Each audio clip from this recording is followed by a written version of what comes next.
Estimados estudiantes, en esta oportunidad vamos a tratar el tema de la recta y por lo cual vamos a desarrollar 5 temas importantes y les pediría que no solamente estén atentos a esta presentación, a lo que vamos a compartir en esta primera clase, sino que den continuidad a las siguientes 2 clases, ya que solamente en esta presentación estaríamos abordando la primera parte de sistema de coordenadas rectangulares y la recta, pendiente y ángulo de inclinación de la recta.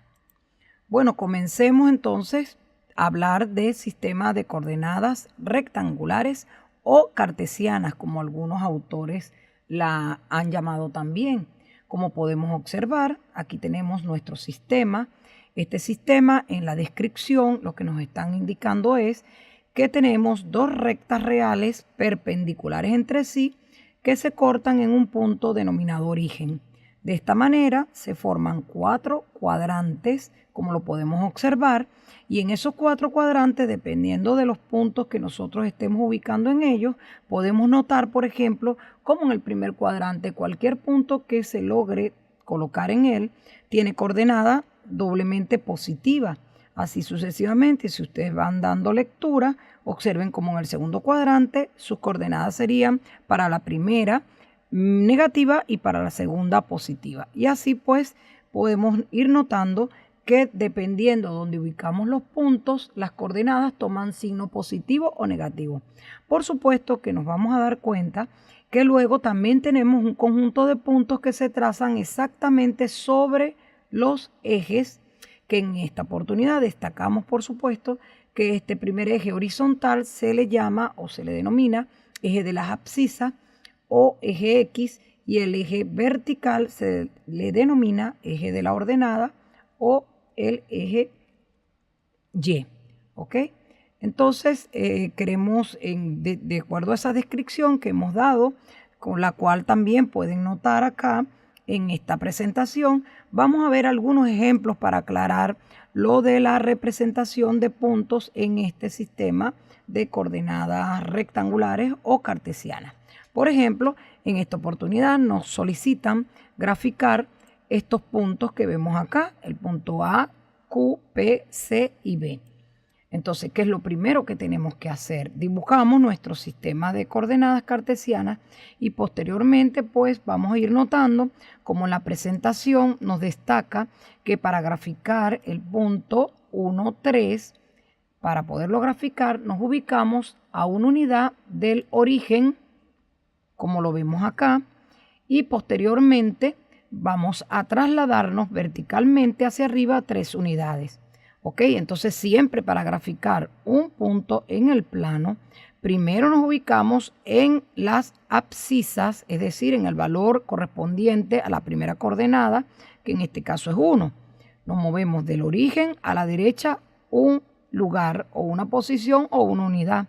Y posteriormente, a partir del 1, subimos lo que corresponda a el eje de la ordenada. En este caso, la coordenada que corresponde a Y. Entonces ahí tenemos el punto 1, 3. Sucesivamente vamos a ver en la animación cómo se van a ir colocando cada uno de los puntos en el plano. Observemos el punto Q. Allí lo tenemos. Nuevamente una descripción que nos dice que para graficar ese punto, menos 2, menos 3, nos ubicamos a 2 unidades hacia la izquierda del origen y luego, por supuesto, nos trasladamos 3 unidades hacia abajo. Eso es lo que implica el valor negativo. Y allí, después que yo me ubico a 2 unidades a la izquierda del origen, bajamos 3 unidades y por lo tanto el punto Q quedó ubicado perfectamente en el tercer cuadrante. Pues y así vamos con el punto C, P, en este caso, ahí lo tenemos. Vamos a agilizar un poquito más para que lo vean visualmente, con las mismas descripción que ya hemos estado planteando. Veamos ahora, por ejemplo, el punto C, que es menos 2, 0.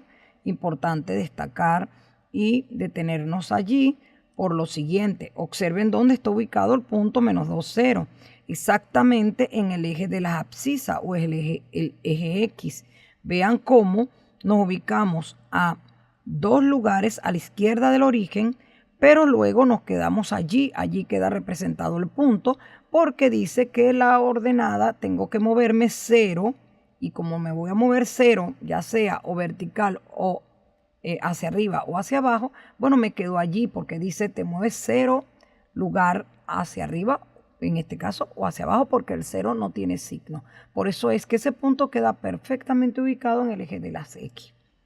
Por último, veremos la representación del punto -1, 1. Allí lo tenemos. Ok, esto era para que nosotros podamos recordar cómo graficamos puntos en el plano. ¿Por qué es necesario? Porque vamos a conectar la gráfica de puntos en el plano posteriormente con la recta, su pendiente y ángulo de inclinación.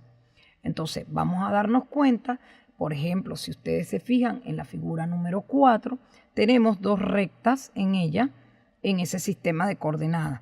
Una recta que se llama L, que tiene, ¿verdad?, un ángulo de inclinación alfa respecto al eje X, y una recta que se llama L1, que tiene un ángulo de inclinación alfa sub 1 con respecto al eje de las X. Pues nosotros nos podemos dar cuenta que cualquier recta en el plano se pudiera evaluar sus características de acuerdo a su inclinación o al ángulo de inclinación que ellas tienen respecto al eje X. Entonces, ¿qué nos dice la presentación? Que tomemos en cuenta que ese ángulo de inclinación se mide en sentido contrario de las agujas del reloj. Por eso vamos a notar siempre que ese ángulo iría entonces desde 0 grados hasta 180 grados. Entonces observemos, allí nos permitiría graficar cualquier recta en el plano, pero que esa recta tiene una característica que, aunque aquí no está destacado, les indico que algunos autores le llaman oblicuas, siempre que ellas estén inclinadas o hacia la derecha o hacia la izquierda. Por supuesto que hay otro tipo de recta que vamos a conseguir en el plano, porque no solamente conseguimos rectas que se inclinan a la derecha y a la izquierda. Ya van a ver, eso lo vamos a ir destacando a la medida que estamos mostrando la presentación. Lo que queremos pues es hablar de que la pendiente de una recta se designa comúnmente por la letra M y se define como la tangente de su ángulo de inclinación, es decir, la pendiente siempre va a ser igual a la tangente del ángulo, donde ese ángulo que denotamos por alfa es el ángulo de inclinación. Si alfa es un ángulo agudo, la pendiente será siempre positiva, como para la recta, en este caso la recta L, ¿ok?, de la figura número 4. Si ese ángulo, en este caso alfa sub 1, es obtuso, como para la recta L1, entonces decimos que la pendiente es negativa. Pues aquí es donde nos destacan que si ese ángulo es 0, es decir, una recta horizontal, nos dicen que la pendiente tiende a ser 0. Igualmente, si el ángulo es 180, ¿ok? Ya lo veremos en la animación. Cualquier recta que coincida o sea paralela al eje Y será perpendicular al eje X y su ángulo de inclinación será de 90 grados. Y como la tangente de 90 no está definida, la pendiente de una recta paralela al eje Y no existe. Vamos a ver entonces lo que esto quiere decir con una animación. Aquí lo tenemos un sistema de coordenadas. Fíjense cómo trazamos la primera recta horizontal. Allí sabemos que la pendiente de ese ángulo, que es 0, porque no tenemos ningún ángulo que podamos medir entre la recta y el eje X. Por lo tanto, decimos que siendo el ángulo 0 grados, su pendiente vale 0. Así sucesivamente, si el ángulo en este caso fuese alfa igual a 15 grados, fíjense cómo queda la recta inclinada a la derecha. Esa pendiente, según la teoría, nos dice que va a ser un valor positivo. Así vamos a ver cómo vamos a ir dándole a la animación y ustedes van a ir observando cómo los ángulos van cambiando y va cambiando la inclinación de la recta. Allí tenemos una recta con un ángulo de 60 grados. Allí tenemos otra recta con 75 grados. Allí tenemos exactamente una recta vertical, que allí es donde nos dice que la tangente de 90 grados no existiría. Por supuesto, una de las formas de valorar si esto es cierto es tomar una calculadora, sustituimos 90 grados y vamos a descubrir que la calculadora aparece error. Pues ya vamos a dar una explicación sobre esa situación que se está dando. Aquí tenemos ya la recta inclinada a la derecha. Si alguien por curiosidad toma una calculadora, va a descubrir que si ustedes quieren calcular la tangente de 105, la calculadora le va a reflejar un número y ese número va a ser negativo, porque en teoría nos dijeron que si la recta está inclinada un poco más hacia la izquierda, eso quiere decir que su pendiente es negativa. Es importante tener ese dato para nosotros poder hablar de las características o poder reconocer una recta en el plano.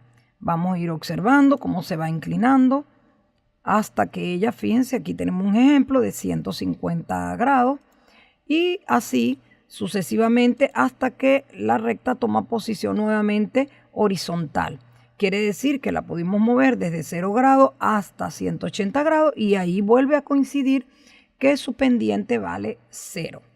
Esto es lo que hemos visto con la animación, pero ahora vamos a analizar un poco este proceso un poco más analíticamente. De eso se trata pues esta primera presentación. Y para ello vamos a acudir a un teorema.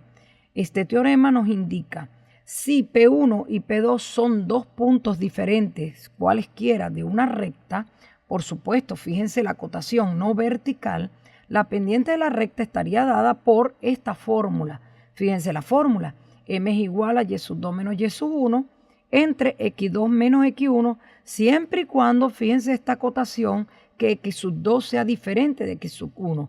Eso lo sabemos ya porque la pendiente se puede calcular a través de esta expresión racional, donde ya nosotros traemos como conocimiento previo que en una expresión racional el denominador no puede ser 0. Y es justamente allí donde nosotros podemos descubrir que no existe esta fórmula o no se puede calcular la pendiente o ella no existe cuando la recta es vertical. Por eso es que el teorema acota que debe ser una recta no vertical. Vamos a observarlo, como les dije, su interpretación analítica y para eso vamos a hablar un poco de ese teorema, vamos a hablar de su comprobación y descubrir de dónde sale que la pendiente estaría definida a través de ese cociente, porque ya habíamos dicho que la pendiente se podía calcular por la tangente del ángulo. Pues veamos la comprobación. Consideremos la recta L, fíjense, tenemos un ejemplo, la recta L de esta figura número 5, determinada por los puntos P1 y P2. Aquí tenemos el punto P1, es un ejemplo, aquí tenemos el punto P2 y además me dicen que vamos a considerar un ángulo que estamos llamando alfa. Su ángulo de inclinación, por supuesto, de esa recta. En el triángulo rectángulo P1, P2A, vamos a verlo, P1, P2A, ese triángulo rectángulo que se muestra en la figura, la longitud del segmento P1PA, bien, la longitud que está en el segmento P1PA estaría dado por la resta de x2 menos x1. Es decir, ¿de dónde sale eso? Si yo tengo este valor de x1 y tengo el siguiente valor de x2, al yo efectuar esta resta tendría exactamente esta longitud. Pues la diferencia de x2 menos x1 me daría este segmento que podemos ya ir llamando el cateto en este triángulo que visualizan aquí, triángulo rectángulo, este cateto que está adyacente al ángulo, ¿ok? Se le llama cateto adyacente. Por trigonometría rescatamos esos conocimientos. Luego me habla de que P2PA, fíjense el segmento que vemos aquí, de ese triángulo también, el segmento vertical, me dice que para calcular esa distancia, esa longitud, ese segmento, nos indica la longitud de él, que vamos a restar y sub 2 menos y sub 1. Aquí tenemos y sub 2 menos y sub 1. Ok, y por supuesto que nos dicen que por trigonometría, recordemos que la tangente del ángulo estaría dado por cateto opuesto entre cateto adyacente. Y allí es donde más o menos podemos ir viendo. Vamos a anotar un poco la animación para que nosotros podamos concretar lo que acabamos de ver de manera más rígida. Aquí lo vamos a observar. Fíjense, ahí tenemos los dos puntos. Allí acaban de observar la recta. Posteriormente es interesante ver que es cierto, nosotros medimos el ángulo con respecto al eje de las X, pero ¿qué podemos notar? Que se está formando un triángulo semejante a este que observamos aquí. Lo único que hice fue visualizarlo y trasladar esa visión de ese otro triángulo semejante a este hacia acá arriba para yo poder trabajar con los datos que nos están proporcionando. Si me dan el punto P1 y me dan el punto P2, puedo tener la visualización de un triángulo rectángulo con el mismo ángulo que estamos observando allí. Allí vemos en la animación cómo extraemos el triángulo, veamos cómo estaría constituido sus catetos por la diferencia de x2 menos x1, y2 menos y1. Y por último, aplicando trigonometría, sabemos que la tangente de este ángulo sería cateto opuesto sobre cateto adyacente. Allí estaríamos efectuando el cociente y así es como nosotros podemos observar que la pendiente realmente estaría dada también por este cociente. ¿Por qué tenemos que destacarlo? Porque muchas veces si queremos hacer el cálculo analítico, nosotros no podemos medir exactamente este ángulo, lo que hacemos es contar con sus puntos y con los puntos ya no estaríamos utilizando esta identidad, sino que estaríamos utilizando esta otra. Es decir, siempre vamos a utilizarla siempre y cuando nosotros estemos conscientes de que disponemos de los datos para calcular esa pendiente. Vamos entonces a regresar a la clase para culminar con algunas observaciones. ¿Qué concretamos en estas observaciones? De lo que hemos hecho hasta ahora. El valor de la pendiente está dado por esta fórmula. Y es muy importante. No estaría definida esa fórmula, recuerden, cuando x1 es igual a x2. Es decir, se ha acotado que la pendiente se puede calcular siempre y cuando la recta no sea vertical. Otra observación, como resumen, el orden en que se toman las ordenadas, es importante destacarlo, no va a afectar la solución del cálculo de la pendiente. ¿Qué nos quiere decir esto? Que yo puedo restar y2 menos y1 o y1 menos y2, siempre y cuando yo respete el orden, que si cambié lo del orden de la ordenada, pareciera redundante, pero se le llama la ordenada a los elementos que corresponden a y. Y luego acá en el denominador tendría que restar también de la misma manera, cambiar el orden para el valor de x. Eso es lo que nos están acotando en esta observación. Y tenemos por último la siguiente observación. Podemos deducir las condiciones de paralelismo y perpendicularidad cuando tenemos dos rectas y conocemos sus pendientes. Qué interesante esto. Yo puedo saber ahora que puedo trabajar en el plano con otras rectas y puedo hablar de sus características o cómo se relacionan ellas. En este caso, ¿qué nos dice la observación 3 o qué quiere hacer hincapié la observación 3? Una condición necesaria y suficiente para que dos rectas no verticales sean paralelas es que sus pendientes sean iguales. Interesante. Si conocemos e interpretamos esta simbología que nos están señalando acá, nos quiere decir, sabiendo que L1 es paralelo a L2, entonces podemos concluir que M1 es igual a M2. Si las rectas son paralelas, sus pendientes son iguales. Y si conocemos de dos rectas que sus pendientes son iguales, podemos concluir que las rectas son paralelas. Eso es lo que quiere interpretarse con este doble implicación. Cada vez que ustedes observen sí, solo sí, es importante destacar que se da siempre en orden de esta expresión de paralelismo hacia las pendientes y de las pendientes hacia paralelismo.